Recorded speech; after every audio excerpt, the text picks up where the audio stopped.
একটা লাশ পড়লে আমরা কিন্তু লাশ নিব।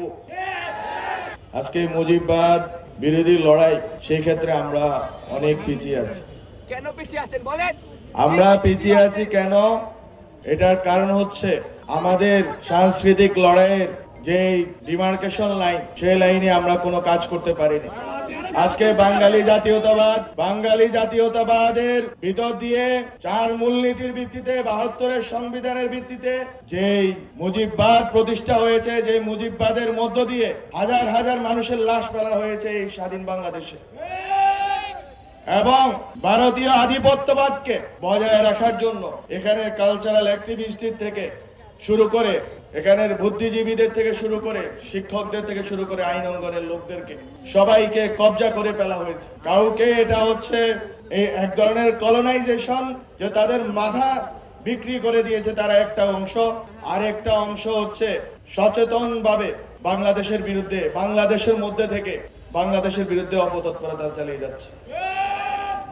এখন এই লড়াই, এই ইনভিজিবল বিনদেশি অ্যাসেটদের বিরুদ্ধে লড়াই, এর বিরুদ্ধে একজন ওসমান হাদি দাঁড়িয়েছিল। উনি বাংলাদেশের অ্যাসেট, আর বিনদেশি অ্যাসেটরা তাকে মারার যুক্তি উৎপাদন করেছে।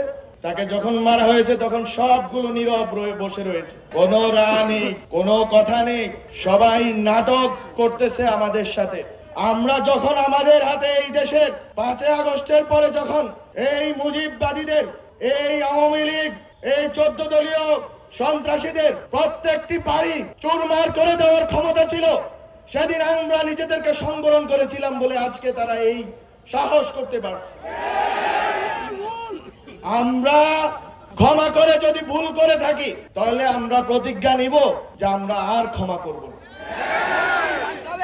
আমরা যদি দয়া দেখিয়ে, আমরা যদি মনে করে থেকেছিলাম যে আমরা এই দেশকে, এই দেশের ভিতরে রাজনৈতিক লড়াইকে, রাজনৈতিক দ্বন্দ্বকে এই দেশের ভিতরে মোকাবেলা করব, যারা এই দেশের বাইরে এই দেশের লড়াইকে নিয়ে গেছে তাদেরকে হুঁশিয়ারি করে দিতে চাই যে যদি এই দেশের লড়াই এই দেশের বাইরে যায়, তাহলে এই দেশের মুক্তির লড়াইও এই দেশের বাইরে যাবে।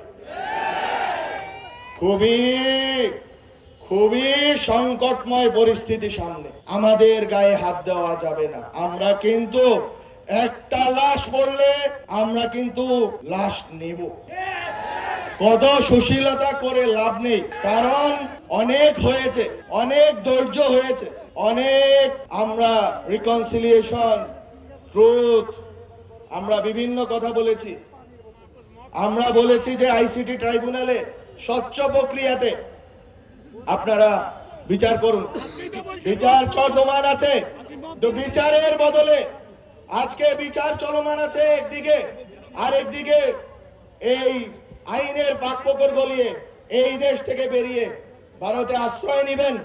ভারত থেকে আপনারা বাংলাদেশে সন্ত্রাস করার উস্কানি দিবেন এবং সন্ত্রাস চালাবেন, আমার ভাইয়ের উপর গুলি চালাবেন। আমরা এটা বরদাস্ত করব না।